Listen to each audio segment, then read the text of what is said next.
मित्रांनो, सध्या जपानमधल्या एका माकडाच्या पिल्लाची ही कहाणी जगभरात व्हायरल होत आहे. जन्मानंतर अवघ्या काही दिवसातच याची आई याच्यापासून दुरावली.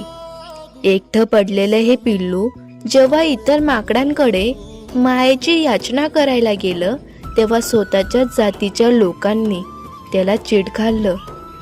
कधी कधी निसर्गाचे खेळ पाहून असं वाटतं की नशिबाचे तडाखे फक्त माणसांनाच नाही तर या अबोल जीवांनाही तितकेच सोसावे लागतात. ज्या वयात आईच्या खुशीत ऊब मिळवायला हवी होती, त्या वयात हे पिल्लू एक निर्जीव खेळण्याला आई समजून बिलगलंय.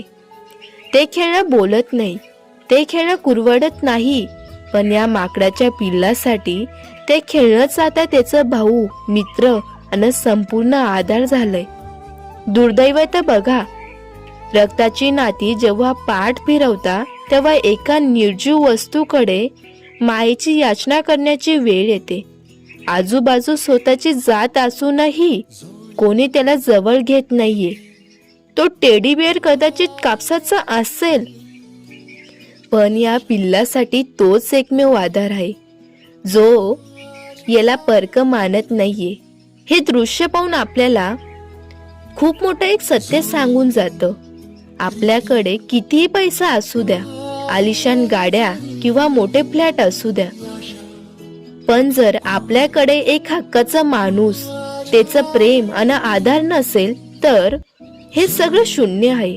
पण एक कटू सत्य सांगू, पैशाने सगळं काही विकत घेता येतं हो, पण आई नावाचं दैवत कुठल्याच बाजारात मिळत नाही. आईची माया आणि तिचा आधार ही जगातील एकमेव अशी गोष्ट आहे ज्याची उणीव साक्षात परमेश्वरही भरून काढू शकत नाही. मित्रांनो, आज तुमची आई तुमच्या सोबत असेल तर नशीबवान समजा.